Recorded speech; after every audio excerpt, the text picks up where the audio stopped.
de cojera que puede llegar a eh, expresar el paciente o que puede llegar a identificar el propietario. Y las cojeras son diferentes cuando es un problema nervioso a cuando es un problema ortopédico. Si es un problema ortopédico, el paciente lo que hace es proteger el miembro porque le duele. Entonces trata de elevar el miembro.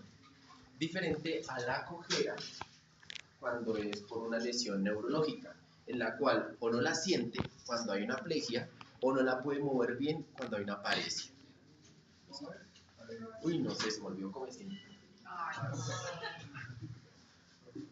Entonces, la cojera hay que determinar primero si es ortopédica o neurológica. Uy, Damián, bienvenido. Si es neurológica, si es ortopédica, el paciente generalmente no apoya el miembro porque le duele. Cuando la cojera es nerviosa, puede arrastrar la pata. Y generalmente arrastra la pata porque no la siente cuando tiene plejía, ausencia de la sensibilidad y la función motora, o cuando es paresia. Bueno, van a sacar una hojita. O cuando es paresia. Y lo otro es la miotonía.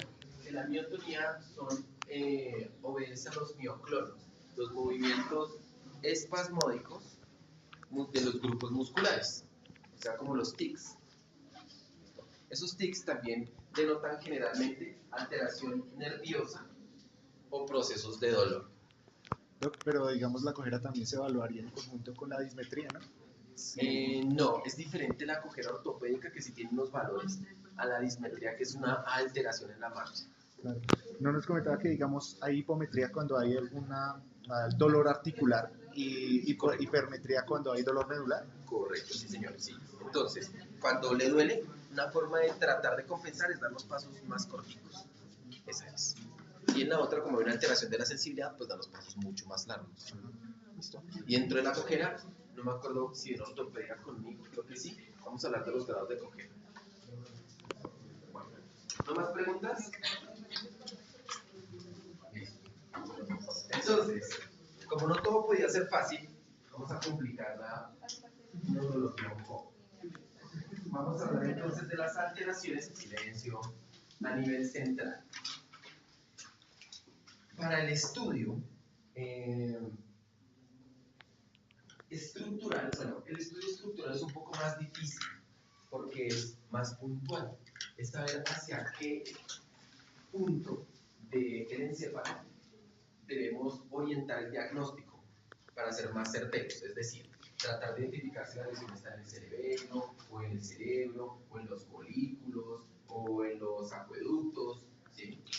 De esta manera, al estudiarlo de manera sindromática, por llamarlo de alguna manera, al estudiar los síndromes, entonces vamos a ubicarlo en un segmento más grande y clínicamente más fácil de apreciar. No sé si soy claro. En medicina humana, entonces tratan de identificar, ¿alguien ve o veía el Dr. House? Sí.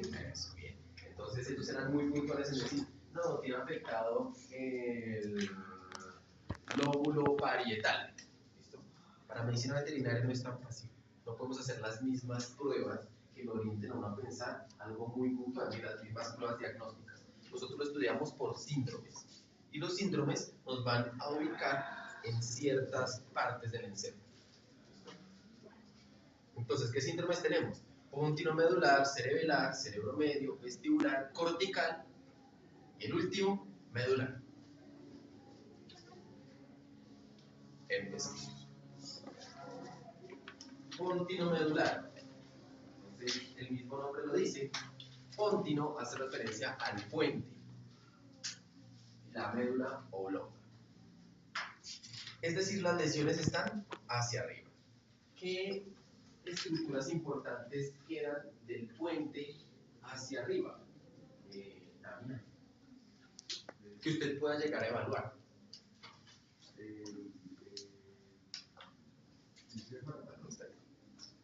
Bueno, la corteza cerebral porque hay una estructura que es el sistema reticular, el núcleo que lleva la información hacia el núcleo, hacia el sistema reticular ascendente. Pero que usted pueda llegar a evaluar un poco más tangible. Bueno, entonces la pregunta va a ser más puntual. ¿Qué pares craneales están por encima del puente? Son todos en la parte frontal. ¿Y cuáles son esos? El olfatorio. Es el primero. El segundo, el trigémino. Y el quinto, hasta el quinto. Entonces ustedes llegan a ver un paciente con afectación, primero, segundo, tercero, cuarto, quinto par craneal, deben sospechar una lesión craneal al puente. ¿Listo? Adicionalmente, como está afectado eso que les decía, el núcleo rojo, que no es más que un centro de codificación, donde se distribuye la información ascendente hacia la corteza, el paciente va a tener reacciones posturales deprimidas. No es capaz de devolver los miembros a su posición. Ahorita se va a complicar un poco con el entendimiento de esto, porque normalmente uno asocia las reacciones posturales única y exclusivamente a alteraciones espinales. Pero entonces, el hecho de ver alteración de pares craneales y de reacciones posturales los ubica a ustedes encima del puente. Es un síndrome pontinomedular. Adicionalmente, puede haber afectación algo de la médula oblonga. ¿Por qué es importante la médula oblonga? Señorita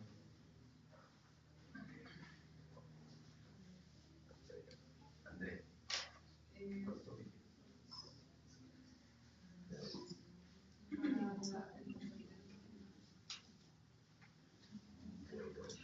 ¿Qué particularmente controla la médula oblonga? Siempre que se afecta la médula oblonga, ¿qué vamos a ver? ¿Qué afectación vamos a encontrar? Señor.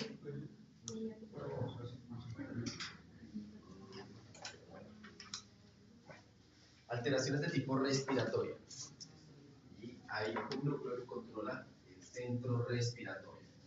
Entonces, pacientes, síndrome pontinomedular, afectación primero, segundo, tercero, cuarto, quinto paracraneal, alteración de reacciones posturales y alteraciones respiratorias.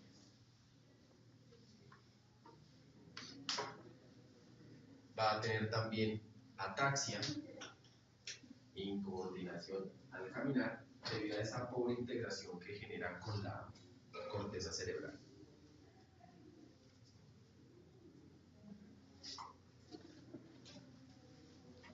A ver, ¿qué puede llegar a generar un síndrome pontinomedular?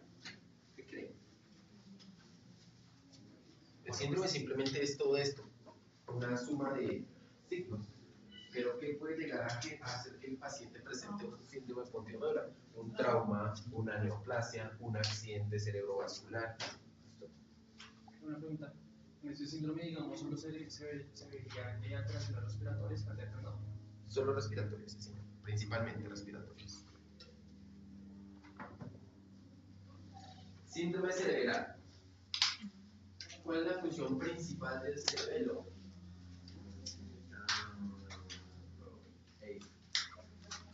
Coordinación, perfecto. Entonces, vamos a ver perros con alteración en la coordinación, en el desplazamiento de los pacientes con dismetría.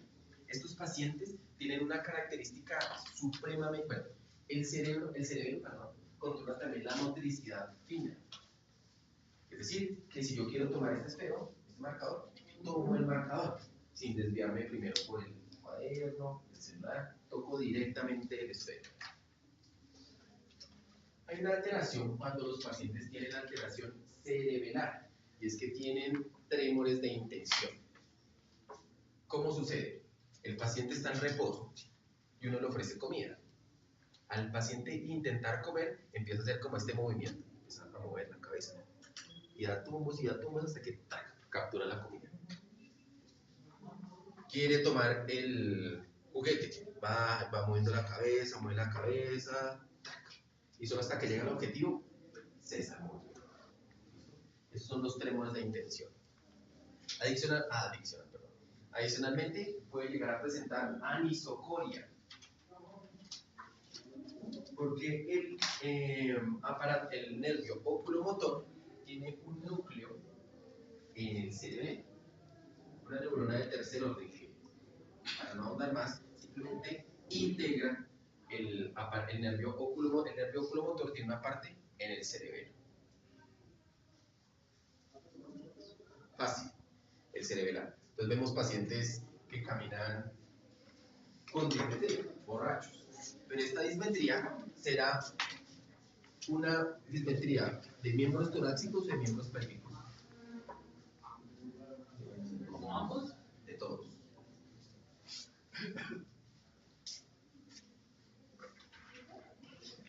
Síndrome vestibular. ¿A qué le suena, señorita Paula Romero Rodríguez? Ramos. Paula Ramos. Síndrome vestibular. Nuevamente, ¿qué puede llegar a generar un síndrome cerebral? Traumas craneoencefálicos, accidentes cerebrovasculares, neoplasias. Delante.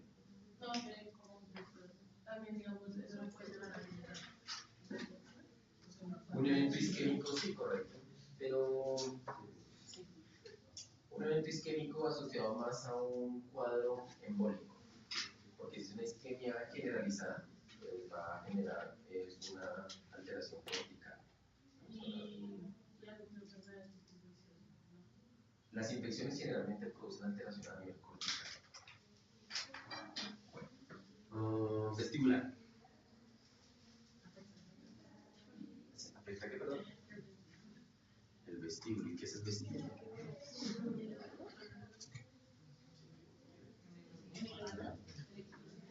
Correcto. Entonces, hay una alteración a nivel del equilibrio. El equilibrio tiene como dos partes en las cuales se controla. Una parte a nivel central y otra parte a nivel periférico. Les hablamos ayer de la parte periférica, que era ¿cuál paracraneal? Señorita Maya. El vestíbulo coclear o estatoacústico. El octavo paracraneal. Y la parte central, entonces, que se encuentra por debajo del cuarto núcleo. ¿Qué características presenta un paciente con alteración vestibular?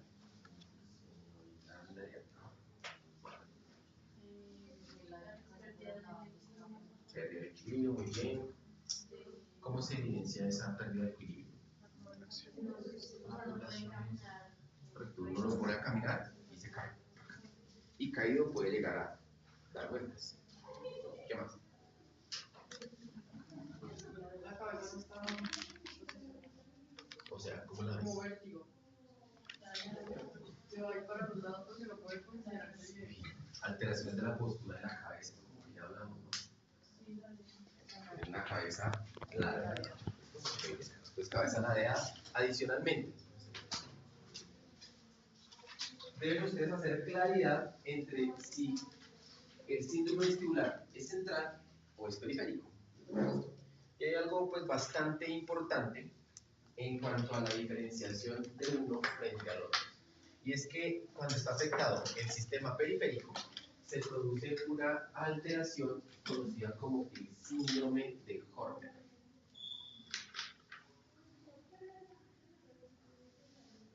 Y se produce debido a que el síndrome de Horner es una inervación simpática hacia el globo ocular y pasa muy cerca al octavo paracraneal.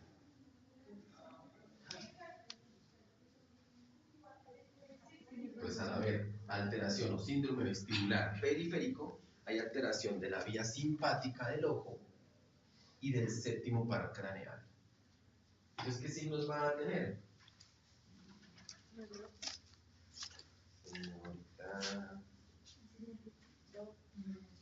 Tiene como ese mareo. ¿Podrían vomitar? Sí, claro. Sí. Vomitan porque tienen vértigo, como reportabas. ¿Qué genera el vértigo? un movimiento anormal de la circulación óptica, de la cóclea, que se llaman otolitos. Entonces el bicho uno lo ve y está con permanentes nistagmos. Ese movimiento estimula en el centro del vómito y genera el vómito. Síndrome de Horner, señorita Susan.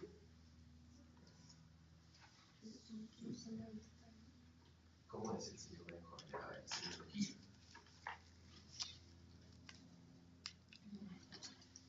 A ver si sigue el síndrome de Horner.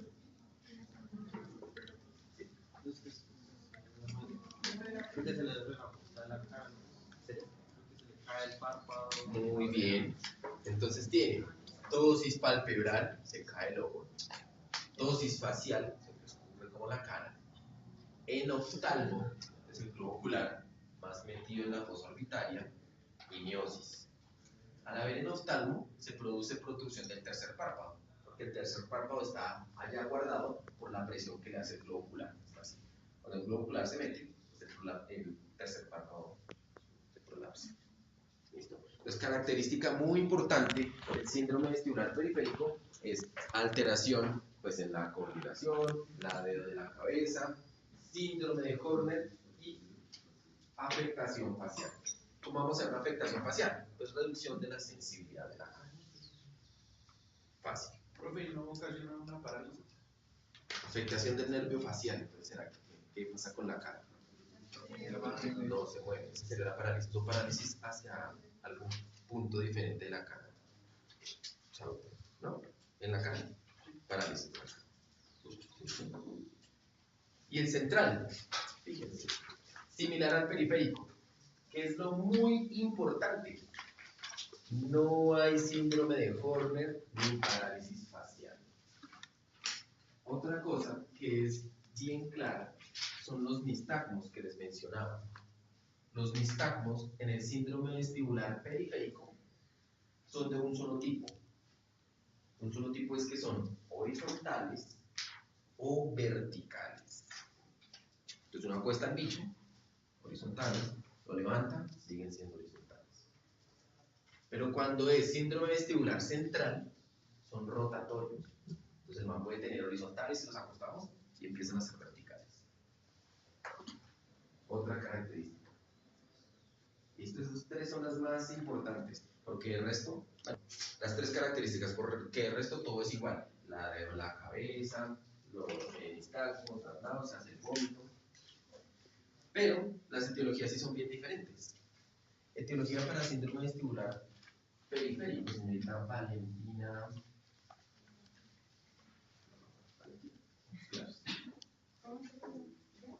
Etiologías para síndrome vestibular periférico. Un trauma en dónde? En el oído, bueno, ¿qué más?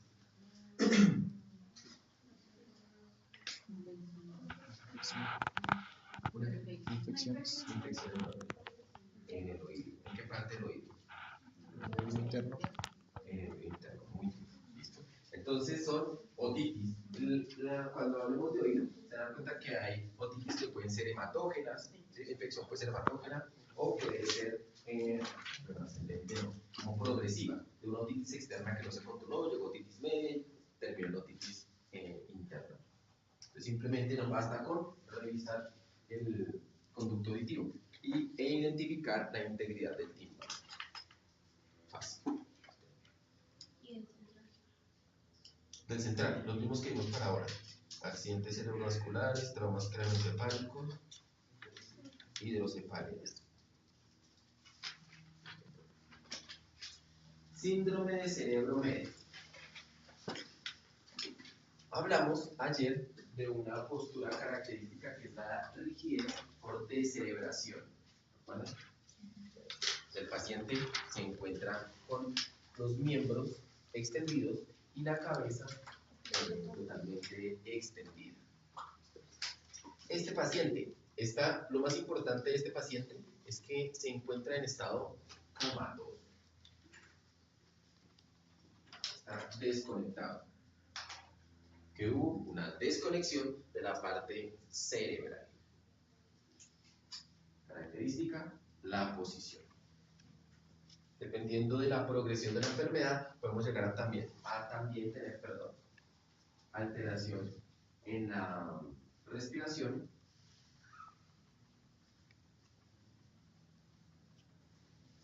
Pero esos pacientes no. Los pacientes yuca. Bueno.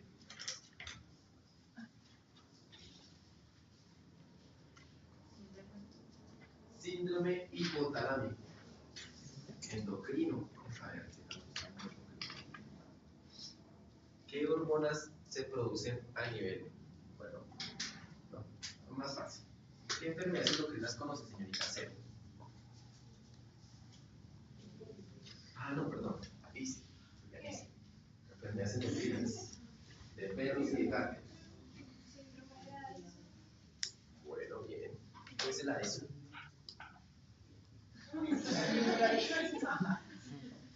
Hipoadenocorticismo. ¿Qué más?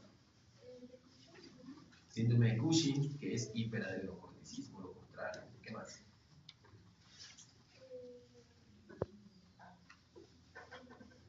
¿Dónde se produce el cortisol?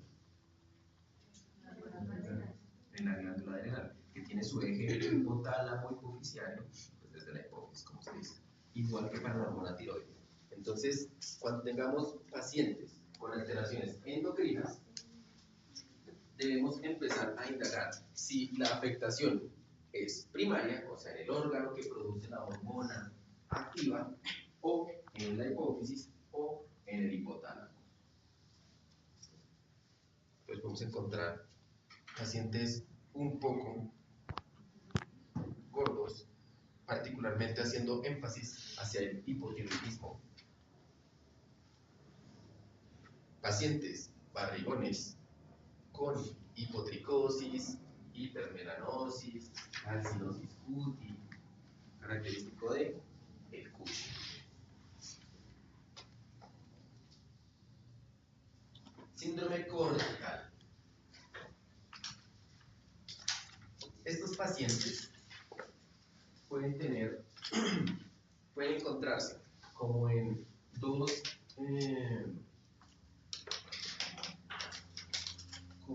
cursos.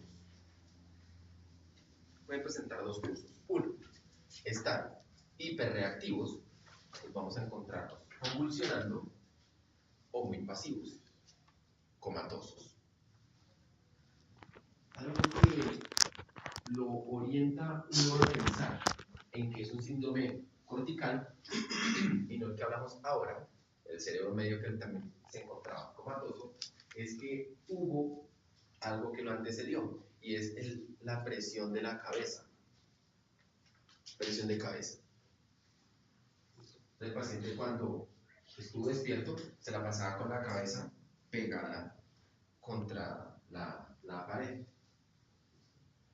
Se menciona al menos en medicina humana que es para tratar de compensar ese dolor que sufre. Sin embargo, es una condición anormal porque el paciente está totalmente desorientado. Uno lo suelta y entonces empieza a caminar. Y cuando encuentra algo, ¡pah!, ahí se queda. Y uno lo suelta, parece que le da como cuerda ese animal. Característico del síndrome cortical. La presión de cabeza, o sea, se detiene hasta que deja la cabeza posada contra algo. Puede tener pleurotótono, perdón. ¿Qué es eso? ¿Qué es el pleurotótono?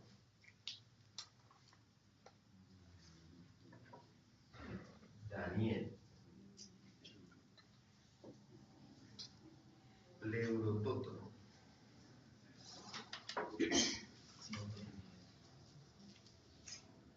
Esto es pleurotótono. En la cabeza ladeada, pegada como contra la pleura, por llamarlo de alguna manera, como porque lo relaciona. La oreja pegada hacia el tórax. Causas, lo mismo. Traumas. ¿Para qué nos sirve conocer los síndromes y la diferenciación entre los síndromes? Porque de esta manera tenemos la oportunidad de ser un poco más certeros para solicitar la prueba diagnóstica. Porque se dan cuenta, las causas son las mismas: accidentes cerebrovasculares, traumas, neoplasias. Tratamiento de los síndromes. ¿Qué recomendaría? Bueno, ¿qué recomendaría, señorita Sebas? Daniela Sebas. ¿Qué ha visto que hagamos? ¿Cómo se trabajan pequeños? ¿No? ¿Me gustan los pequeños? ¿Qué ha visto que se puede hacer o qué se le ocurre? Para todos los traumas encefálicos. Un corticoide, no mucho, pues un antiinflamatorio, preferiblemente esteroidal. Si las espinas y convulsionan, lo más importante es siempre dentro de la terapia de emergencia, entonces colocar oxígeno y disminuir la presión, es lo más importante. Entonces con un diurético de tipo osmótico. Hay dos grupos que dicen, uno apoya el empleo de los corticoides, otro no apoya el empleo de los corticoides, de que los corticoides, porque están contra los diuréticos, afectan las membranas celulares y permite que haya mayor difusión de células inflamatorias. Los otros, pues evidentemente, dicen que es un potente antiinflamatorio y favorece. Profe, pero si digamos uno le pone un diurético y el animal, digamos, por accidente está deshidratado, hipovolémico, no lo acaba de lograr. Depende, porque generalmente esos son accidentes automovilísticos. Entonces el bicho, en teoría, estaba bien, salió a correr y lo cogió un carro. Entonces, en ese orden de ideas, pues el diurético se podría poner, que es como la causa principal de estos accidentes encefálicos. Pero sí, es importante lo que usted dice. Si el paciente llega a tener algún... pensemos que Iván no viene hoy. Si el paciente llega a tener algún desorden volémico, pues definitivamente no podemos poner el diurético, porque estamos exacerbando otro tipo de problema. Pues ahí pues tenemos que hidratarlo y podemos hacer una descompresión.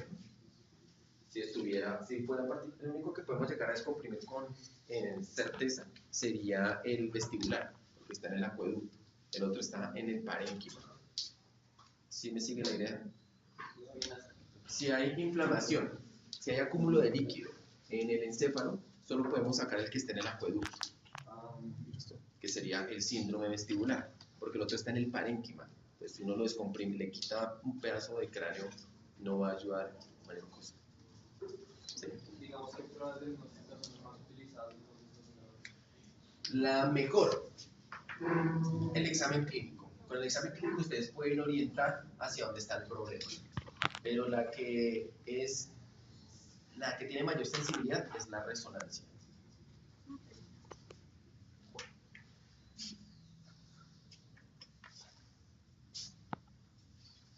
Síndrome medular. Es más común, por eso es que nos vamos a demorar mucho más tiempo. ¿En qué segmento se divide la médula espinal, señorita Camila? Desde el punto de vista neurológico. El 3, Bueno, ¿cuáles son? cervical, torácico, ¿no? Sí. Lumbar, ya. Bien, faltaron dos. Entonces, el primero, cervical. El cervical va de segmentos C1 a C5. Segundo, cervicotorácico, C6 a T2.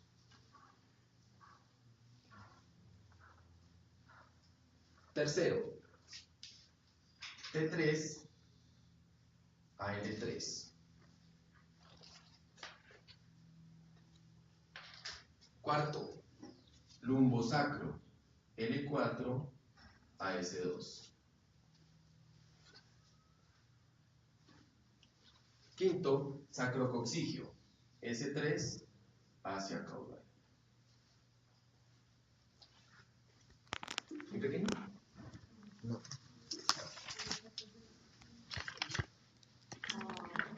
Hasta Ay, toracolumbar, no lo menciona, qué pena. Cervical, cervicotorácico, toracolumbar, lumbosacro y sacrococcigio. Se dice 3 a caudo, ¿qué? Sacrococcigio, S3 hacia caudal, a la última vértebra que tenga. Toracolumbar, lumbosacro y sacrococcigio. Sí, correcto.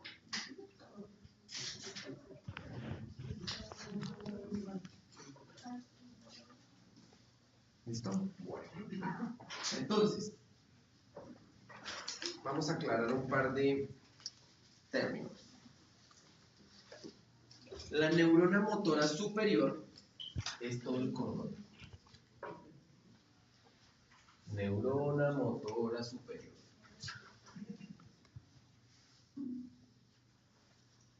Es todo el cordón. Y la neurona motora inferior son todas las prolongaciones de la neurona motora superior hacia los órganos efectores. Neurona motora inferior.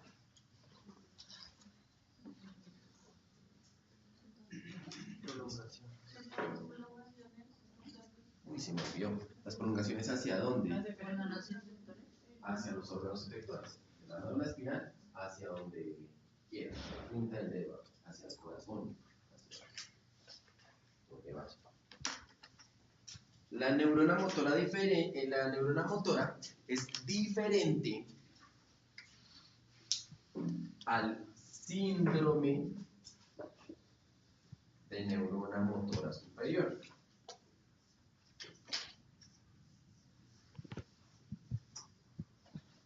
¿Listo? El síndrome es un conjunto de signos. Y la neurona motora inferior es totalmente diferente al síndrome de neurona motora inferior. ¿Listo? ¿Estamos claros en eso? Porque si van a revisar literatura, de pronto se confunden un poco. Entonces, neurona motora superior, el cordón, neurona motora inferior, las prolongaciones solares. ¿Pero nosotros vamos a estudiar? Sí. Bien. Hay dos tipos de síndromes, como se dan cuenta allí, el síndrome de neurona motora superior y el síndrome de neurona motora inferior. Para que se lo aprendan fácil. En el síndrome de neurona motora superior, todo está alto. Todo está alto.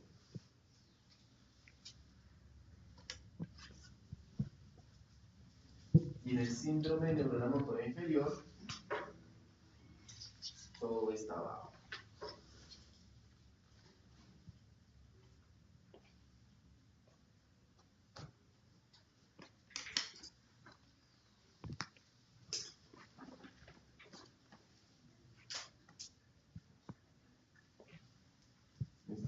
¿Qué es todo? Básicamente los reflejos.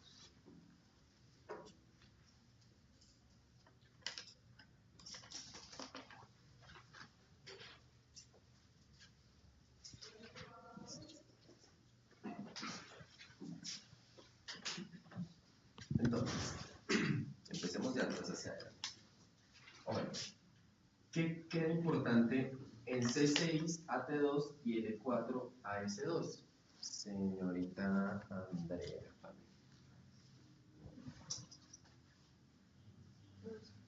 O el T2.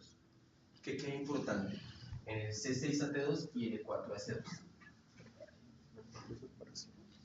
Dime.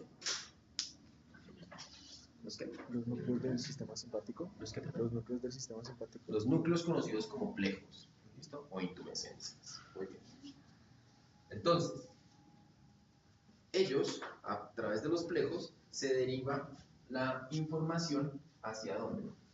Hacia los miembros, que son los que vamos a poder evaluar.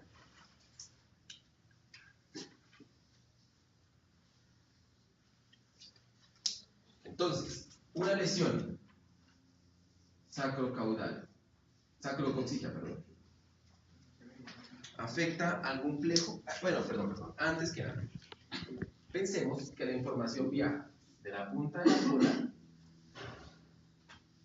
al cerebro. Esta es la dirección de los impulsos nerviosos. ¿Listo? Acá tiene que llegar para que se produzca la información. ¿Listo? Aunque sabemos que son arcos reflejos, que no tienen que llegar allá, pero para que puedan hacer la analogía. ¿Listo? Pensemos que viajan hasta la corteza. Bueno, ahora sí, una afectación sacrococcígea afecta algún plejo, o sea, la información afecta en algo la llegada al cerebro. ¿Afecta qué? Los miembros, en alguna manera, en alguna medida. O sea, nosotros tocamos este miembro y está perfecto. ¿Será? Sí.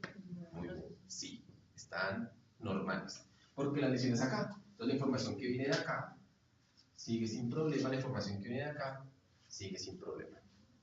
¿Listo? Entonces, una lesión sacrococcígea, los miembros anteriores están bien y los miembros posteriores están bien.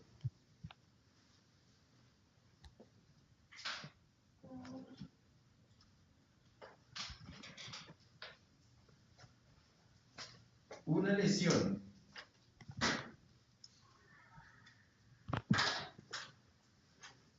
lumbosacra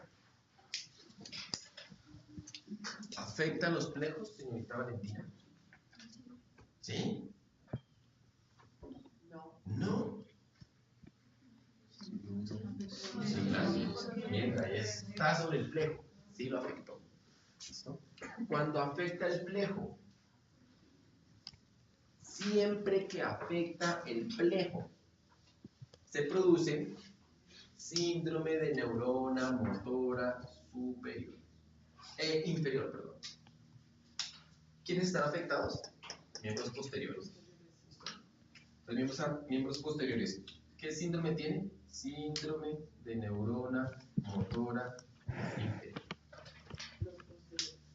O sea que, ¿qué vamos a encontrar? Todo bajo. Los reflejos con poca respuesta. Una pregunta respecto al anterior, digamos, en el sacrocaudal. ¿Se observaría, digamos, un reflejo uretral? Ya vamos a hablar de lo que se encuentra, ¿sí? Que es la descripción particular de cada uno. Pero aquí quiero que entendamos lo del síndrome de neurona motora superior e inferior. Ahorita los unimos con los nervios, pero sí, lo que usted dice. Si estamos acá, si hay afectación acá, entonces vamos a encontrar todos los perineales, el bulbo uretral reducido, pérdida del tono de la cola también. Muy bien. Listo, entonces, ¿qué es lo que vamos a encontrar bajo? Los reflejos. Y poco tono muscular. ¿Listo? Reflejos y tono bajo. Pasemos el ciático, poca respuesta. Tibial, craneal, poca respuesta. Rotuliano, poca respuesta. ¿Y cómo están los miembros anteriores, señor Chauta? Fernando. A Felipe. Fernando. Fernando. ¿Cómo están los miembros anteriores, Fernando? De la lesión de... Los miembros anteriores, sí, estamos en lo mismo. no, pues ellos no están afectados. ¿Por qué no? Pues, como solamente fue en el... Plejo lumbosacro, muy bien. ¿Listo? Entonces, sí, miren, la información viene acá. ¿Hay alguna restricción acá? Entonces, los miembros anteriores están sin problema. Siguiente. Toracolumbar. ¿Cómo están los miembros posteriores? John. ¿Los posteriores? Sí, miren. La lesión. Evaluamos los posteriores. Pero digamos, el lumbosacro está bien. O sea, son... El lumbosacro está bien. Miren. Pues está La lesión es más arriba del lumbosacro. Si se afecta por igual no va a enviarla. Muy bien. La información es anormal porque viene aquí. Bien, bien, bien, bien, bien. Mal. Y de aquí para arriba mal. Hay alteración, hablemos de alteración. Ahorita vamos a ver qué tan alterada está la señal. ¿Listo? Está alterada la señal. Entonces, ¿qué síndrome va a tener? Síndrome neuromotora superior. ¿Por qué superior? Porque está por encima del plejo. Acuérdense, si afecta el plejo, es inferior. Si está por encima del plejo, superior. Punto. Fácil. Toracolumbar, miembros posteriores, síndrome de neurona motora superior. Johnny, ¿cómo están los miembros anteriores?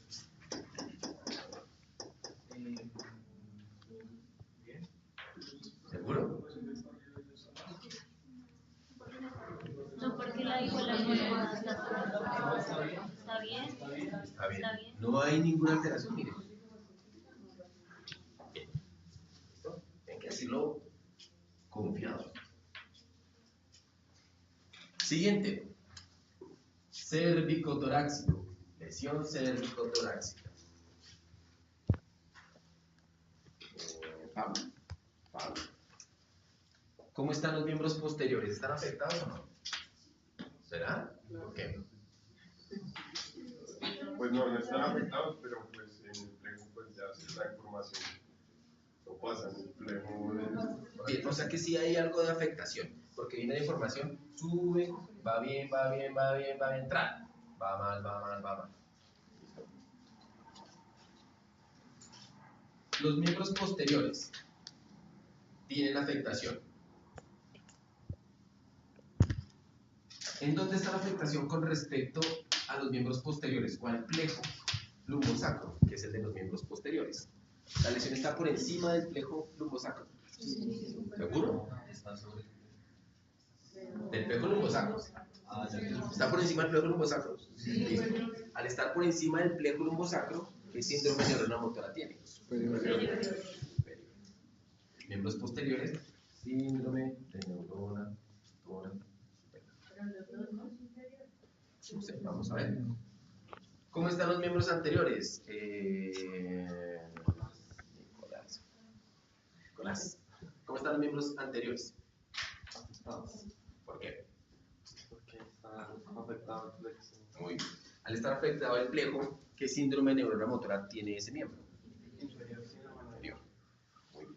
Como se afectó el miembro, el plejo de ese miembro, pues es síndrome de neurona motora.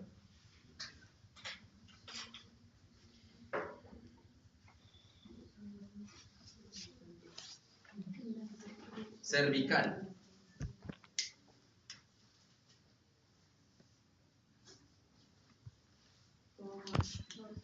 ¿Todo mal? No está todo mal.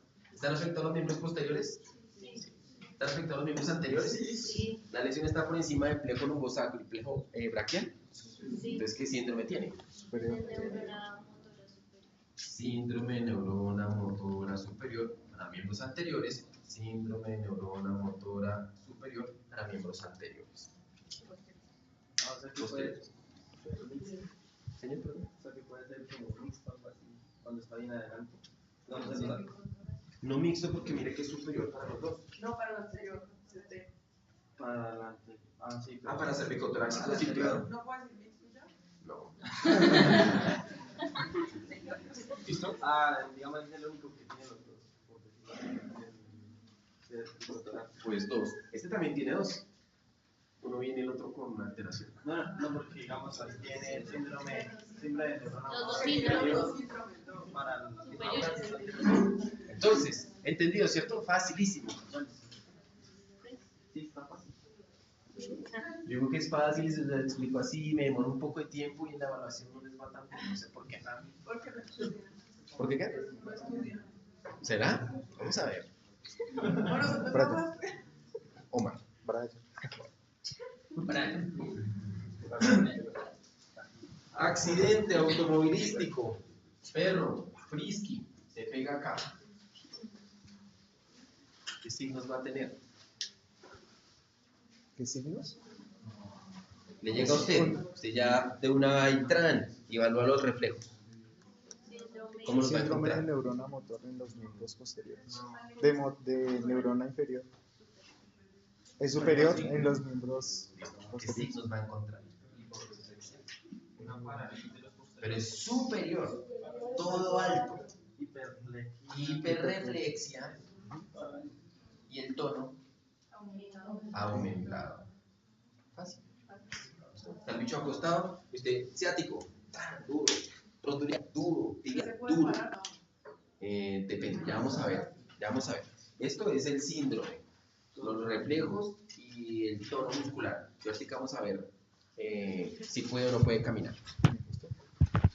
Sí, claro, ¿cierto? No. O sea, Otro ejemplo. siempre que el síndrome de neurona motora superior, los reflejos van a estar altos. ¿Siempre? Siempre. Si es inferior, siempre van a estar bajos. O sea, el ES va a estar bajo. No sé qué se le dice. El lumbosacro. Lumbosacro, el plejo lumbosacro, ¿qué va a estar bajo? Sí, está Los afectado. reflejos. Porque síndrome de neurona motora. Pero los miembros posteriores, los miembros anteriores también. Sí. Pues si llegaron a las prácticas y hago eso, va a estar bajo. Y hago todos los. Ay, no, ya no entendí. Sí, claro, todo, ¿cierto? Pero si digamos, uno pues llega y uno le hace el examen, pero digamos en los miembros anteriores, si yo le hago el examen, los reflejos, o sea, pero, ¿Para qué caso, muñeca? ¿Para qué caso? o sea, en este caso que tú pusiste, En este caso, listo, sí. pero digamos yo lo quiero es hacer los Tienes reflejos. que hacer el Sí. examen en En los, neurológico también completo. en los anteriores. Perdón, incluso los pares craneales. Pero digamos, los reflejos en los anteriores, pues yo como, o sea, no sé cómo hacer. ¿No sabes cómo Sí, hacerlo? van a estar, o sea, sí van a estar normales, pero yo como voy a diferenciarlos, ¿sí me entiendes? Pues porque O sea, digamos es la neurona superior, entonces No, están no exagerados. te entiendo la O pregunta. sea, los reflejos de los posteriores y los anteriores, o sea, Pues porque los reflejos de los posteriores van a estar exagerados si es de neurona superior. Digamos la afectación de arriba. O sea, digamos, o sea, va a estar muy le hacen exagerado. rotación, Sí. él decía que se van a la pasada. ¿Algo? Sí, eso, pues quiero entenderte la pregunta. Si hacemos los miembros anteriores, van a estar normales. ¿Cómo sabes que está normal? Porque ya has hecho varios exámenes y sabes que esta respuesta es normal. ¿Sí? No sabes si esta respuesta es normal o aumentada. Por ejemplo, el reflejo ciático, el movimiento que ustedes ven es como esto más. No, sí. En cambio, el rotuliano sí es esta una respuesta normal. Y si uno los compara, esto frente a esto, pues parece que el rotuliano fuera mayor. Pero no, esta es la respuesta normal para el rotuliano. Pero si tú medio lo tocas y está una patada fuerte, ya está aumentado. Ok. Y los anteriores, tocas el extensor carpo radial, esta es la respuesta como normal. Pero lo tocas y da esto, está aumentado. Entonces ya está afectado por encima del plejo braquiano, o sea, cervical. Ok. ¿Sí? ¿Bien? ¿Todos son así? Ahora, bueno, se acabó la batería.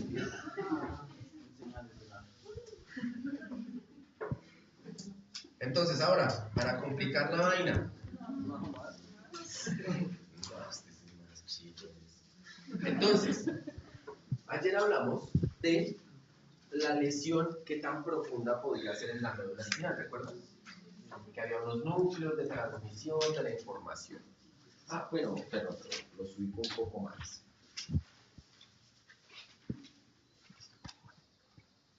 ¿Cómo podemos llegar a encontrar afectada el canal vertebral? ¿A través de qué? ¿Qué puede llegar a generar afectación del canal vertebral? Una compresión. ¿Una qué? Vertebral. Compresión. Compresión. Compresión. Vamos a hablar en trauma, que es la siguiente clase, externa, interna. Listo, estamos todos claros que es una compresión. O sea, algo que desalinea las vértebras. Bueno, ¿qué tan fuerte va a ser esa pérdida de la alineación, esa desalineación? Es que no se llega a desalineación. Bueno, esa pérdida de la alineación. Esa pérdida de la alineación. Vamos a estimarlo de acuerdo al grado de afectación de los tractos. ¿Listo? Entonces, ¿cuáles son los tractos más externos? Muy bien, de la propiocepción.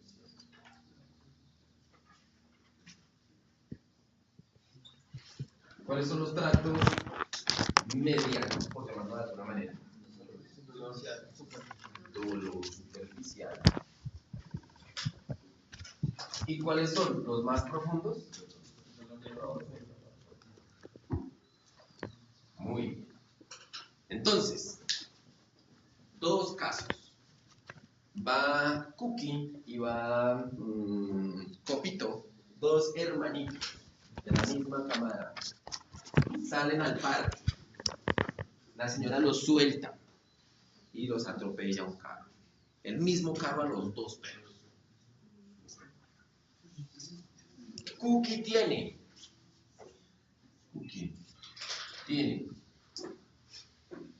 hiperreflexia, miembros posteriores, aumento del tono, miembros posteriores, miembros anteriores, bien. Pero Cookie tiene pérdida de la propiocepción. ¿Cómo sabemos que tiene pérdida de la propiocepción? Porque le hacemos reflejos posturales y el bicho se demora, pérdida, y no lo hace. ¿Listo? Copito tiene hiperreflexia, miembros pélvicos, aumento del tono, miembros pélvicos, miembros anteriores, normales. ¿Cómo se llama el primero? Cookie. La hembra. Y Copito. O Coco, mejor.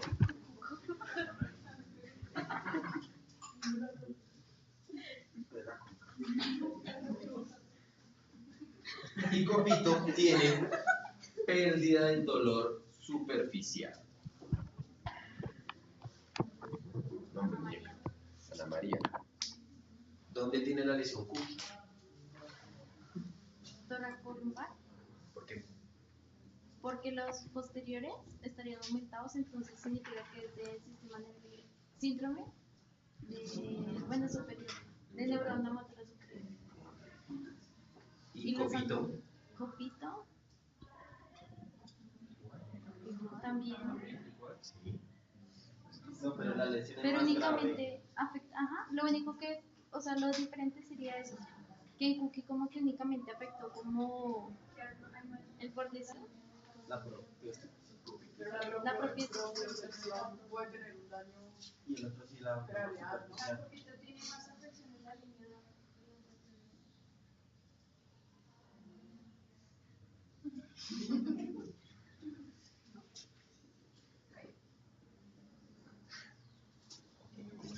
Entonces estamos claros que los dos tienen síndrome de neurona motora superior y que la lesión es toracolumbar para los dos. Entonces, ¿qué lo diferencia? El grado de afectación. Pensemos de las múltiples causas que puede haber. La más común, enfermedad del disco. Este es el disco intervertebral. Esta bolita que está acá corresponde al canal medular y la proyección de la médula espinal. En Cookie,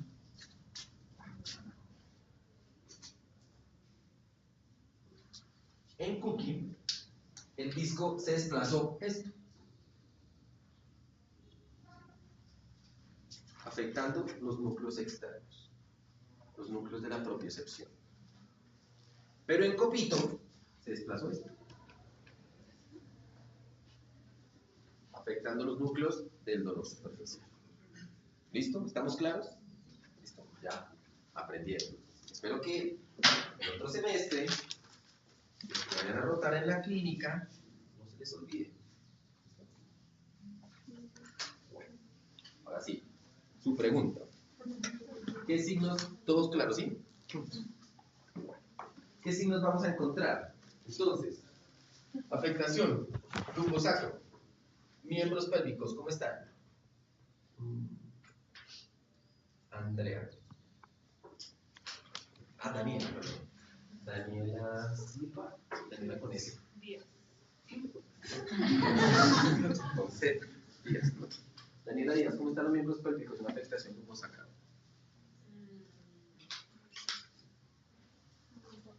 Con los reflejos disminuidos. Con los reflejos disminuidos será. ¿Por qué?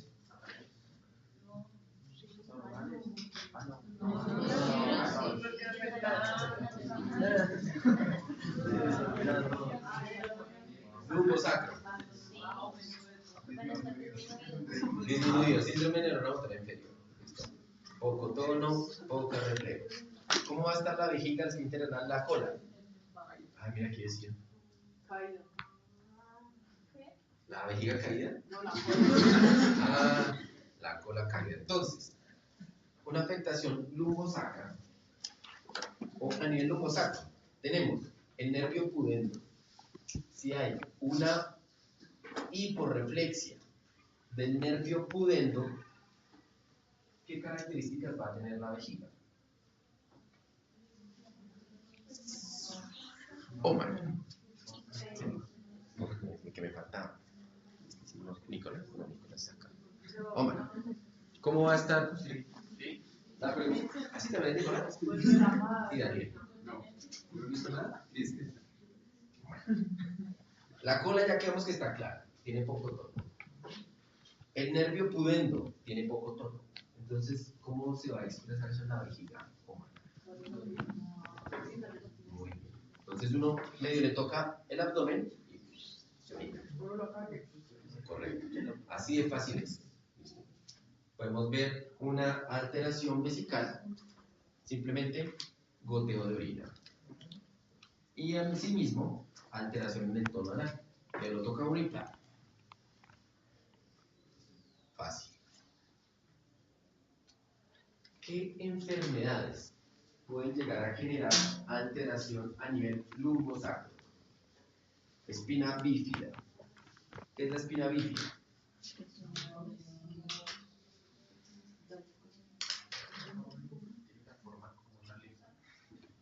¿Tiene forma de qué? Espina bífida hace referencia a que está como partida, que hay como dos. Es una pérdida de la lámina dorsal del canal vertebral. Al estar perdida esa lámina, se produce una herniación de las meninges, conocida como meningocelia, y puede llegar a generar afectación lumbosacro, porque así como se va la meninge, alcanza a deformar parte de la médula. ¿No? Alteración en el desarrollo.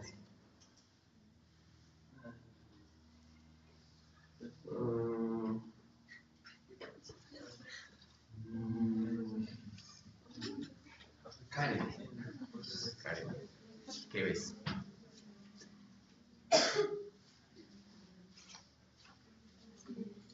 Por favor, no vayan a descartar los quizzes, por si de pronto al final hay reclamación. Si creen que yo voy a ser honesto y no quiero rajar a ninguno, entonces pueden votar. Siempre el malo soy yo, siempre es que lo raja soy yo. Pregunten históricamente. ¿Qué ves?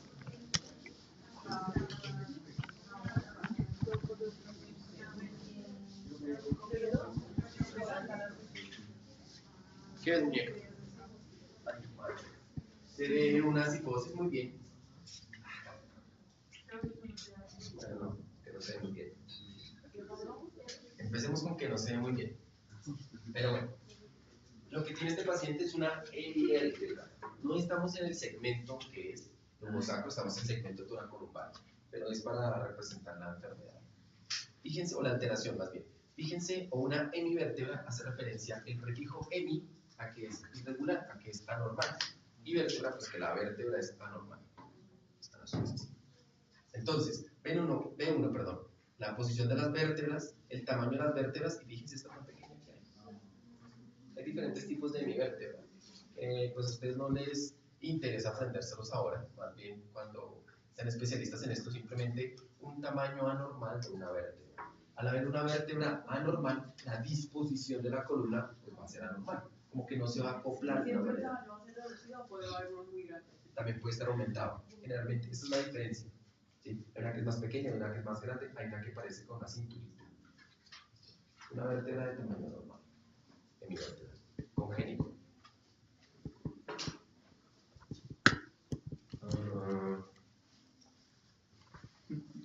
Nicolás. Y yo.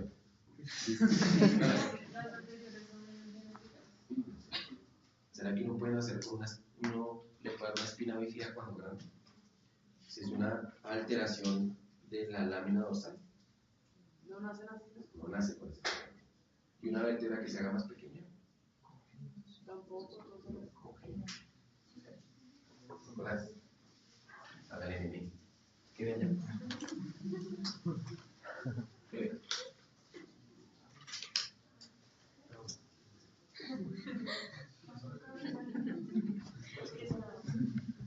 Eso, porque todo es lo mismo, Nicolás.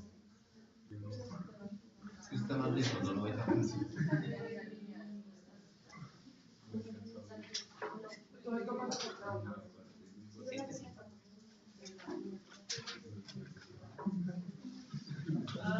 Entonces, ¿qué hay acá? Hay una luxación del sacro hacia ventral. Al haber esa luxación, pues evidentemente viene la parte nerviosa acá y hay disrupción. Entonces acá muy seguramente, la borramos, el man va a tener síndrome neuromotor inferior para miembros posteriores, pero con ausencia completa del dolor. Ni superficial ni profundo, porque miren, en sección.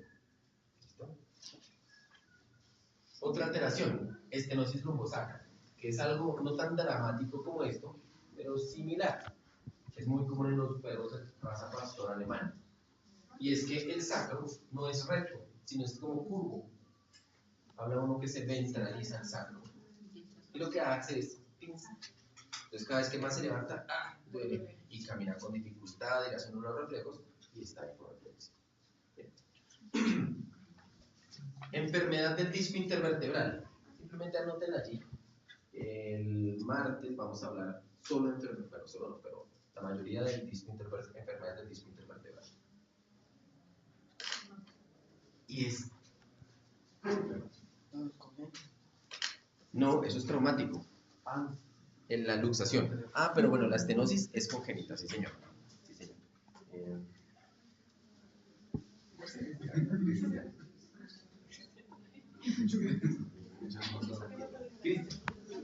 Chiricia.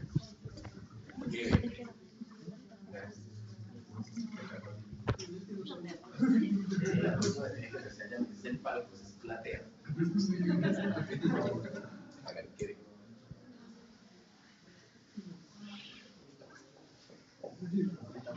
no hay nada, listo. Es la que está acá más cerca, que está acá, mira. Muy bien. Fíjense cómo el espacio intervertebral se redujo. ¿Y qué más? Entonces ya era una imagenología, ¿no? ¿Qué más hay? Se reduce y hay una... ¿Esa puntica no está rara? Esa anatomía. Esa puntica será. Tiene una puntica rara. No, dime dónde está la puntica. Al final de la vértebra. Al final de la vértebra. Sí, o sea, no termina... ¿Cómo se llama esa sección? Apófisis. Casi. Epífisis. ¿no es epífisis normal? No, me parece normal. Las epífisis normales son así, rectas. Pero fíjense cómo la epífisis caudal de L7 tiene una punta. Tiene aumento de la radiopacidad compatible con esclerosis. Esto es espondilosis deformada. Y sucede por un movimiento anormal de las vértebras. Al haber movimiento anormal, se produce desgaste articular, exposición del hueso subcondral y reacción. Entonces, eso duele. Y esta espondilosis genera también deformación hacia la parte dorsal. Y eso es lo que genera la alteración. ¿El hueso trata como de formar el dolor? ¿Que hay dolor y trata como de quedar? Se mineraliza por el movimiento. Esto puede ser traumático o esto puede ser simplemente la progresión de una estenosis lumbosacra. Entonces, como se ha movido tanto, termina eso. Degenerativa. La distancia de cadera de espondilosis. Te lo dejo de tarea. Sí, yo lo escuché. Eso lo creo. No, entonces, muy mal si lo expusiste. Son dos cosas totalmente diferentes. ¿Listo? Un grado menor de espondilosis. Simplemente habla uno que tiene puentes, uñas de gato. Osteoproliferaciones hacia ventral de las epífisis. De la epífisis caudal de L7 y de S1. Así tienen que escribirlas en la evaluación. Y no sé, se me olvidó. Meningoencefalitis granulomatosa. Rabia. Simplemente para que la tengamos en cuenta. Pero rabia, antes de producir lesiones medulares, produce lesiones periféricas, entonces produce insensibilidad en el sitio de la mordida por una denervación, bueno, una denervación, una desmielinización, que se traduce en insensibilidad. Y puede terminar en meningoencefalitis granulomatosa. No es como un lumbosacro, simplemente lo mencionamos porque empecemos a hablar de las enfermedades. Neoplasias. ¿Qué neoplasias conoce en el canal medular, señor? O bueno, a nivel lumbosacro, señorita Cindy. Las más difíciles, ¿cierto? Neoplasias. ¿Y alguna? Con seguridad.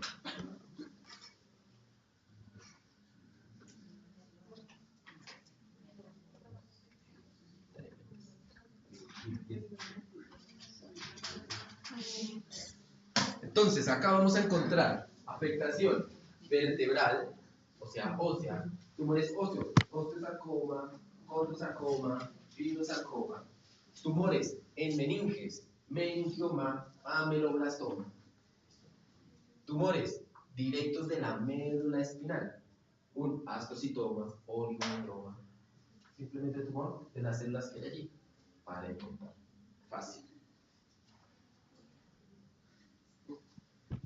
¿Qué prueba diagnóstica es esa y qué se ve? También.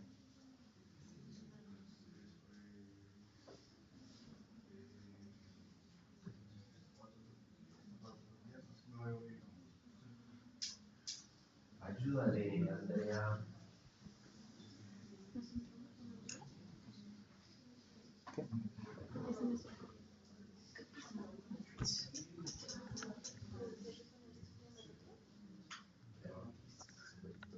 ¿Qué prueba diagnóstica es? Muy bien, la resonancia. ¿Qué les llama la atención de la resonancia? Uy, acá no me sigue muy bien.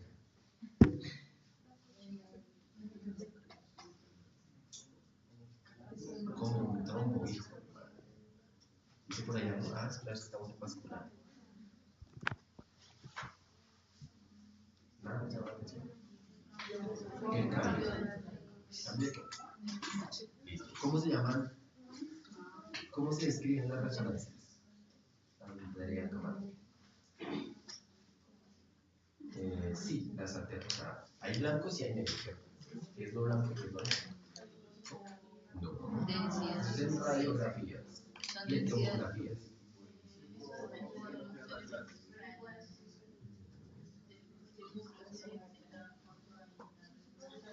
Sí, correcto, pero ¿cómo se interpreta entonces lo que es blanco? Si en radiografía lo blanco es radio opaco, en la resonancia, hiperintenso. Hiperintenso es blanco, hipointenso es negro. Casi me llegas en ecografía. Entonces, fíjense cómo hay una hipointensidad a nivel de la médula espinal. A todos como que les llamó la atención. Sin embargo, no podían definirlo. ¿En qué? Entre lumbosacro. Estas son las vértebras del sacro, que el sacro normalmente está fusionado, pero esa prueba incluso permite ver esa pequeña separación. Entonces, una hipointensidad a nivel lumbosacro. Miren lo bonito que se ve el músculo y los discos. Esta prueba es la maravilla. ¿Qué puede llegar a ser? Un accidente vascular. Dependiendo de la secuencia que sea, vieron en la imagenología, T1, T2, Claire, Steven. Dependiendo de eso, podemos saber si esto es líquido o si es un evento isquémico. Hipointensos, hiperintensos. Hiperintensos, blanco, en resonancia. Entonces así, dependiendo si es T1, T2, podemos saber. Pensemos que es T1. En T1 el líquido se ve blanco, pero esto no se ve blanco, o sea, no es líquido. Entonces descartamos que sea una hemorragia, puede ser un evento isquémico o un infarto. Pero eso depende de la técnica de la resonancia, ¿no? La secuencia, por eso. T1, blanco, líquido. T2, negro, líquido. Por eso tienen que mirar qué secuencia es. Yo les digo, es T1, por decirlo así. Entonces, no es líquido, es algo sólido. Una neoplasia o evento isquémico. Ah, entonces el negro es sólido. No, muñeca. Tienes que mirar, depende de la secuencia de la resonancia. Allá te pasa mi hermano. Yo pienso que para bueno. A nivel lumbar. La característica de la espalda. ¿Listo? ¿Cómo está la espalda? Con cifosis, marcada. ¿Cómo van a estar los miembros pélvicos?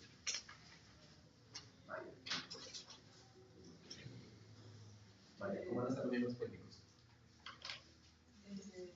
Poca movilidad.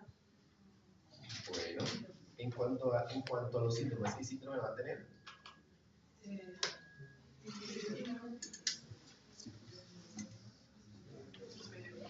Neurona motora superior, correcto. Síndrome de neurona motora superior porque está por encima del plejo. Hiperreflexia, hipertonía. Vamos a encontrar también el reflejo del panículo. ¿Recuerdan que lo hablamos ayer? El reflejo del panículo aquí es súper importante porque es que va a dar la localización casi que exacta de la lesión. Entonces, pinchamos, pinchamos, pinchamos, pinchamos, no se siente, no se siente, no se siente, se siente. 1, 2 espacios intervertebrales, ahí está la lesión. Fácil. No se les olvide hacer. Se va a hacer por lado y lado. Eso siempre es de atrás de la. Sí, señor, de caudal hacia el cráneo. Extensor cruzado, recuerden el reflejo del chavo. Por irritación de las interneuronas, indica síndrome de neurona motora superior. Entonces encontramos extensor cruzado en miembros anteriores o en miembros posteriores.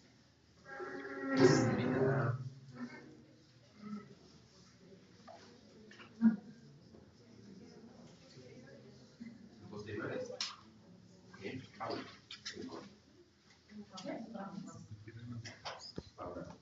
Paula Ramos.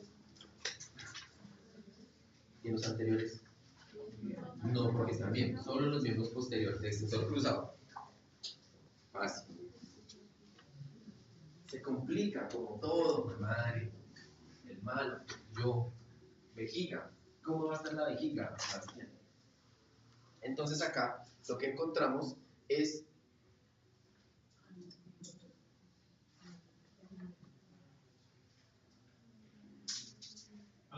lo que encontramos es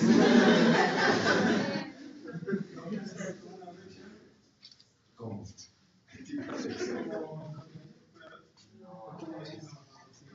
Incontinencia. La incontinencia se expresaba como hipotonía del nervio pudendo. Aquí va la hipertonía, porque es hiperreflexia. Entonces, ¿qué vamos a encontrar?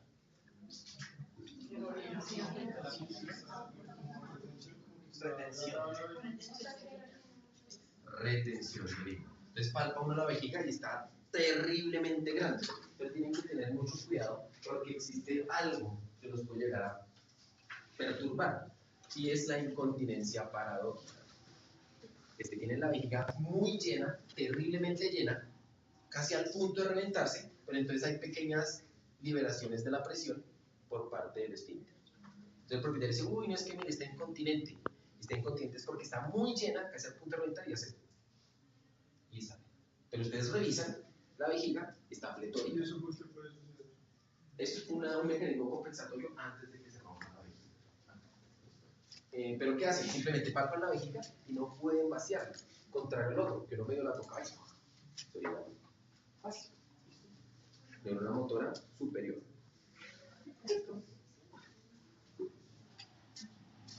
Alteraciones de la médula espiral. Podemos encontrar acá también alteraciones en el desarrollo, espina bífida, podemos encontrar también hemivértebra, ¿listo? Podemos encontrar también espondilosis deformante, pero vamos a encontrar una característica en este segmento, y es la mielopatía degenerativa. Esta mielopatía degenerativa se presenta en el segmento toracolumbar. y se presenta particularmente en perros de raza pastor alemán. Mielopatía degenerativa del pastor alemán. ¿Esto? ¿O qué es esto? Nombre. ¿Qué es eso? ¿Qué es esto?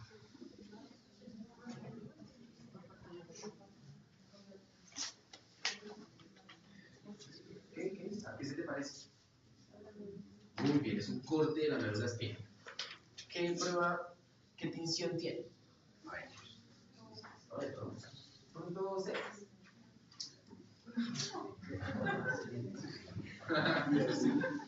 Bueno, no. Es una tinción con una inmunoperoxidasa.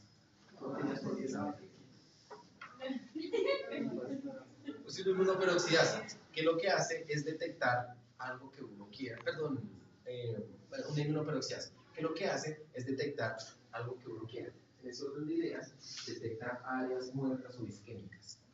Lo azul. Entonces, ¿qué está muerto? ¿Qué está muerto? Correcto. Tiene afectación de la parte de la propiocepción, dolor superficial y dolor profundo. Está jodido. Es un proceso degenerativo, como les decía, en razas pastor alemán. No se sabe realmente cuál es la causa. No existe con certeza un tratamiento. Y lo más hijo de madre es que ni siquiera en la resonancia se puede diagnosticar la patología. Esta es la única forma de diagnosticar con histopatología. ¿Cómo tomamos esta muestra? Entonces, pastor alemán, pastor alemán viejo, que empieza a tener ataxia, dismetría, pérdida de la propiocepción, pérdida del dolor superficial, pérdida del dolor profundo. Consideremos. Manejos paliativos, antiinflamatorios, antioxidantes, no funciona nada. Ya saben para dónde va. Listo, acá. Nombre, muñeca. Susa. ¿Qué es? Prueba diagnóstica. Resonancia, listo. ¿Qué hay?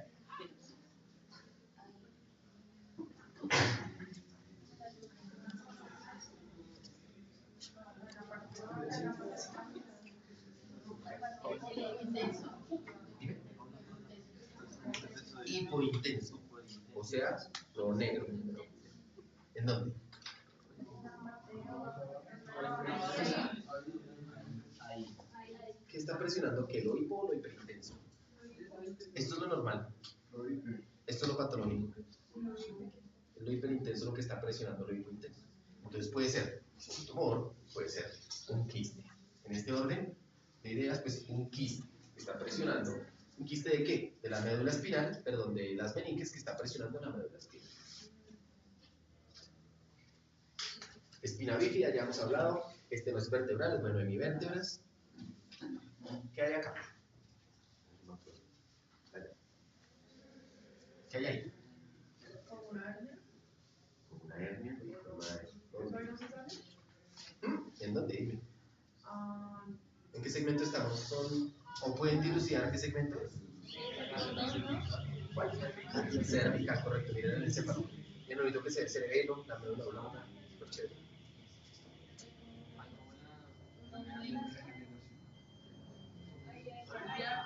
Miren cómo la médula espinal aquí es irregular, lo que ve uno normalmente. Puede ser alteraciones, enfermedades de almacenamiento, como enfermedades de almacenamiento lisosomal. Se puede diagnosticar por biopsia. Uno puede tomar una biopsia de la sustancia blanca. Acá. Enfermedades de almacenamiento lisosomal. O si fuera un animal grande, una neoplasia. El hecho de ver ese cambio tan dramático de esto que está acá, que parece bien, a esto, pues lo obliga a pensar en un cambio, una metaplasia de ese tejido. Enfermedades de masa. Lisosomal. Falta lectura, señorita. ¿Listo? Enfermedades inflamatorias, meningoencefalitis, enfermedades inflamatorias asociadas a virus. Siempre que tengamos problemas oculares, siempre descarten los virus en los gatos. Virus en los gatos. Pueden causar problemas digestivos, problemas respiratorios, problemas nerviosos, cardíacos, no. Descartar los virus. ¿Qué virus? El virus de la peritonitis infecciosa felina, el virus de la leucemia. ¿Qué causa la peritonitis infecciosa? Un coronavirus, que es una mutación del coronavirus intestinal, se tiene dos fases, una húmeda y una seca. Bueno. Vasculares, igual que para la otra. ¿Quién sería? Alicia. ¿Qué es acá? ¿Qué prueba diagnóstica es? Casas por una resonancia. ¿Qué es? ¿Eso qué, perdón? Es hiperintenso. Listo, muy bien. Si es T1 y es líquido, ¿qué crees que puede hacer? Si es T1, donde lo hiperintenso es líquido, ¿qué podría hacer? Una hemorragia, puede ser un quiste también, cualquier cosa que genera acúmulo de líquido ahí. Chimbo, ¿no? Fácil. Neoplasias, entonces neoplasias ya hablamos, neoplasias en hueso, osteosarcoma, fibrosarcoma, cortosarcoma, en médula espinal, un mieloma, en la médula, en las meninges, en la médula espinal, un ascocitoma, oligodendroma. Alteraciones metabólicas. Metabólicas. O es nutricional, metabólico. Hiperparatiroidismo. ¿Qué puede llegar a generar hiperparatiroidismo? Daniel.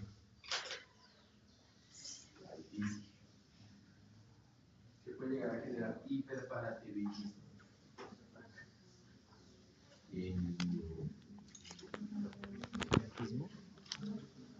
O bueno, la osteoporosis.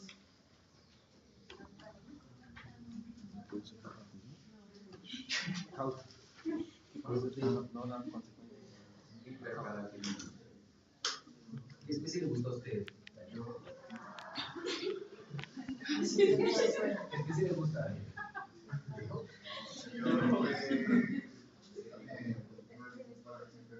Deficiencias en la dieta, ¿no? Uy, yo lo sabía. ¿Deficiencias de qué tipo, Nicolás? De yo. El yodo bocio, que ya no da actualmente. Le damos, pues, yo sé, digamos, pueden ganar, digamos, A coto, a las personas que, pero por yodo, pero por hiperparatiroidismo. Ah, bueno, tiene que tener claro que hiperparatiroidismo hace referencia a la paratormona, no a la hormona tiroidea. El hiperparatiroidismo es no nutricional secundario, ya lo revisamos. Creo que el doctor, ¿ustedes ven medicina interna este semestre con el doctor Rubiano? Sí. Eso es como que le gusta mucho esto. Entonces los caballos que se alimentan de yuyo, que tienen mucho oxalato, que el oxalato genera el calcio, que hay resorción de calcio. Bueno, a los que les gusten los caballos. Cervicotorácica, afectación.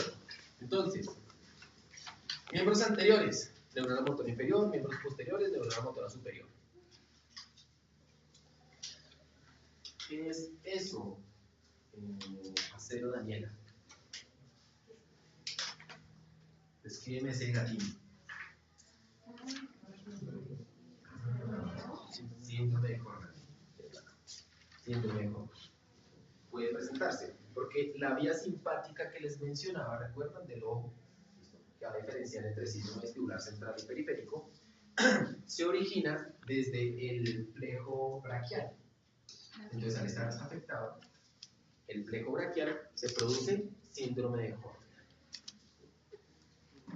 Todosis palpebral, todosis labial, enoftalmo, miosis, protrusión del tercer párpado.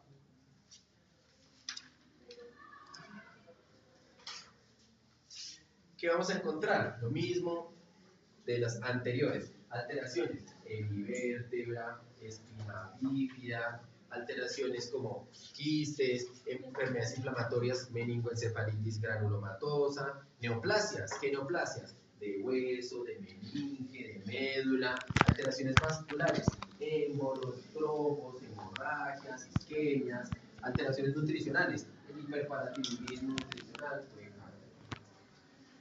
lo mismo para todos. Lo importante, la localización. Pero una característica de este, el síndrome de Crohn. Alteración cervical. ¿Cómo están los miembros, señorita Camila?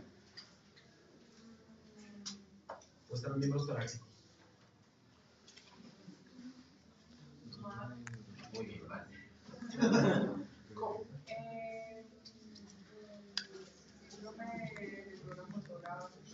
Muy bien, síndrome del órgano motor superior para todos. Aquí, si la inflamación avanza hasta llegar a la médula oblonga, el paciente puede llegar a tener compromiso respiratorio y fallecer. Mientras más dorsal sea la afectación, si es una mielopatía ascendente, una hemorragia ascendente, puede llegar a afectar la médula oblonga. Y el paciente muere por compromiso respiratorio. Acuérdense, médula oblonga. Esta es la postura característica de perros con afectación cervical. ¿Cómo lo ven, señorita Gualteros?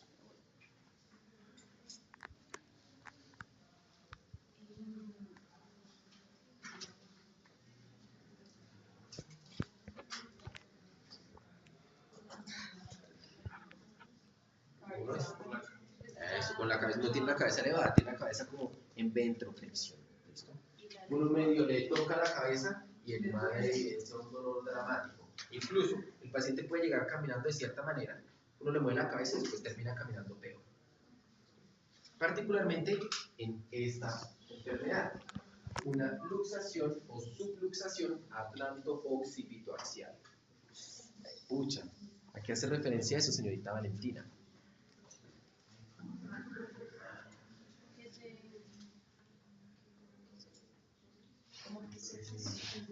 La unión entre el atlas O el occipital. se mueve. Correcto. Así de chimbo es, así de fácil. Entonces simplemente una inestabilidad. ¿Qué ve acá? Chauta Fernando. Mala vaina, muy bien. ¿Pero qué ve? Como si estuviera montada la vértebra cervical. Muy bien. Entonces hay una pérdida de la alineación de las vértebras. Fíjense cómo el techo o la lámina dorsal viene aquí, tac, tac, tac, tac, tac, tac, y miren la otra donde está. Ese animal no puede caminar. No, ese animal no, está postrado. ¿Qué crees? Está postrado. Ese animal está muerto. Un seccionamiento completo de la respira. Eso es incompatible. Ahí está. Sí, ya está.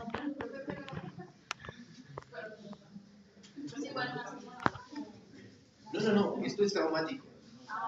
Este de acá es traumático. Ya acabamos de la subluxación. Bueno, perdón, si es que me salte. La subluxación simplemente es una pequeña movilidad. Aquí, esto es traumático. Esto es traumático porque está totalmente desviado. Y fíjense,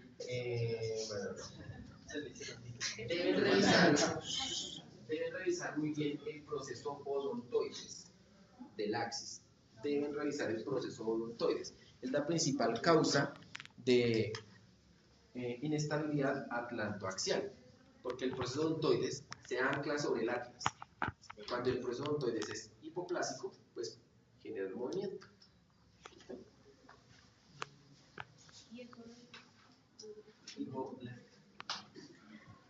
Wobbler. ¿A quién le gustan los caballos? A Sí, a Nicolás. ninguno ahora. ¿A todos les gustan los perros? No.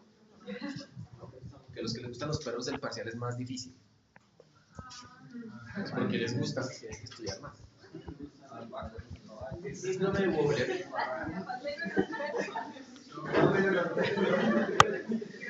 El síndrome de Wobbler es una alteración cervical. Se reporta por los caballos porque se reporta más frecuentemente en los caballos. Es un síndrome. Al ser un síndrome, entonces tiene como varias alteraciones, entre las que encontramos una protrusión del disco intervertebral se sale. Al salirse, genera afectación de la médula espinal. 2. O segunda posibilidad, hipertrofia del ligamento longitudinal dorsal. Entonces, el tejido que está acá, evitando, conteniendo el desplazamiento del disco, se hace más grueso. Al hacerse más grueso, comprime la médula espinal. Longitudinal dorsal.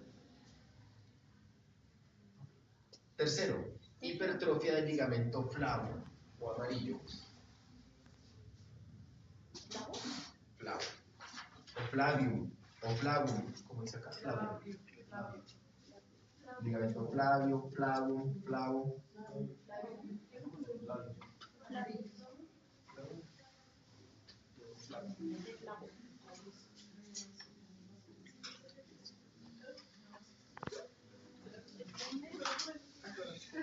Y otro, simplemente un estrechamiento vertebral.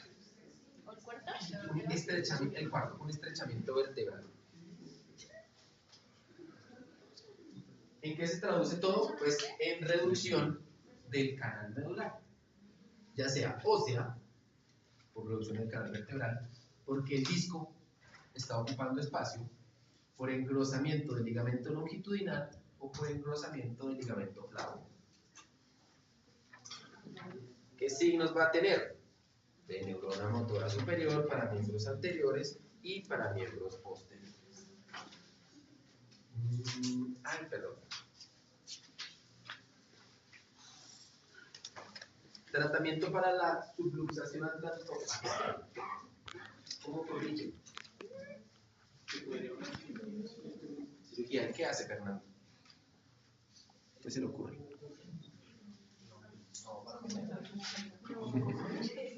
Voy a decir una vez para todo. Dígalo. No, pues de pronto una cirugía donde pues ya se determina que están jugando, o sea, para la circulación, pues van a juntar para evitar eso. Muy bien, esa bestialidad es lo que se hace. Se fijan las vértebras. Se pueden fijar a través de unas placas. Sin embargo, hay que tener mucho cuidado porque fíjense, bueno, aquí esquemáticamente el espacio que hay para poner un tornillo. Si se le abre la mano, pues le entra al canal medular, no queda tan chévere. O se puede fijar con alambres de manera externa. Hay diferentes técnicas y diferentes locos, como Fernando, que se dedican a investigar eso para ver de qué manera se puede estabilizar. Y para el síndrome de Wobbler, ¿qué haría John? Para el síndrome de Wobbler, ¿qué haría John? No, pues digamos tocaría corregir los 3 ligamentos, ¿no? Bueno, perdón. No indica que tenga los 4. Puede tener 1, 2, 3. Algo Sí, que claro, puede tener los 4. algo que Pero puede tener aumenta, solo 1. El tratamiento es el mismo para todos. algo que aumenta el canal del Algo muy bien, Nicolás. Así que se lo ocurre. Algo que aumente el canal. o sea, no, pero algo que lo haga.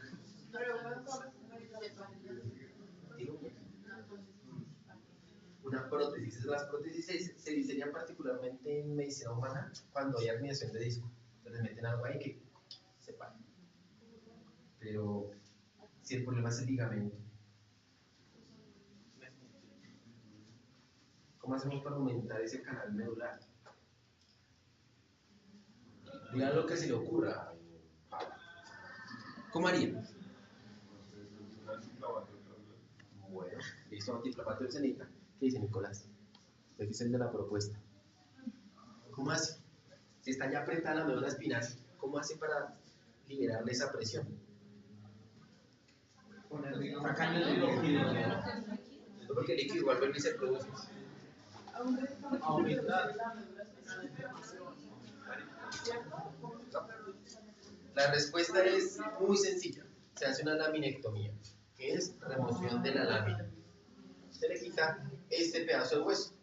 Al quitar este pedazo de hueso, la médula que está así apretada se libera hacia arriba. ¿Se genera una hernia? No, hay unos tamaños, hay una cantidad de tejido óseo que uno puede retirar. Si no se pasa de ese tejido, no se va a generar herniación. No, ese es como. Ah, no, ya acabamos.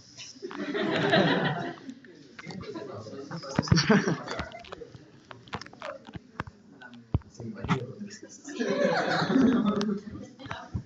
¿Listo? ¿Alguna pregunta? ¿No? ¿Todo claro? ¿Todo fácil? ¿No? Porcentajes que, digamos, las cirugías hagan bien, digamos, ¿De qué? de la educación. La inestabilidad. Yo hice una vez una inestabilidad plantoaxial. Bueno, he hecho dos. En la primera nos fue bien en el operatorio. En el postoperatorio el paciente falleció. Pero es que hubo una complicación y es que durante la manipulación los pasantes lo dejaron caer. No para acá, no para acá. En serio, al dejarlo caer, pues se fracturó la vértebra donde estaba la placa. Entonces se movió y quedó más o menos como la que vimos ahí, desplazamiento completo. Y el otro, el problema es la manipulación. Entonces, si uno es muy brusco, es que tiene que levantar la vértebra y con el taladro perforar. Si uno mueve mucho, pues puede generar edema. Y el edema, lo que les decía, ascender, porque es que estamos ahí cerca a la médula oblonga. Y el paciente tuvo un paro cardiorrespiratorio en la cirugía. Una cirugía no es difícil, pero es de mucho cuidado. Y el porcentaje de éxito no es muy alto. Uno lo puede hacer externo, es mejor. Y de la laminectomía, pero yo ¿cómo fue que les dije? Laminectomía. Laminectomía, sí. De la laminectomía es simplemente pula el hueso y ya. Es muy bueno. Aquí hemos hecho 2 o 3 y nos ha ido. Para cualquier cosa. Sí, cuando veamos trauma medular, que es la siguiente clase, vamos a tocar otra vez el tema de la laminectomía. El ligamento igual se deforma, puede llegar a crecerse. Lo que hace igual la médula es tratar de liberar esa presión en el organismo. Muy importante. Las presiones tienen que superar un porcentaje, ahorita no me acuerdo bien cuánto es, en la médula espinal cervical, pero creo que es como el 60%. Si supera más del 60% hay sintomatología. Entonces no puede quitarlo con total seguridad que va a mejorar.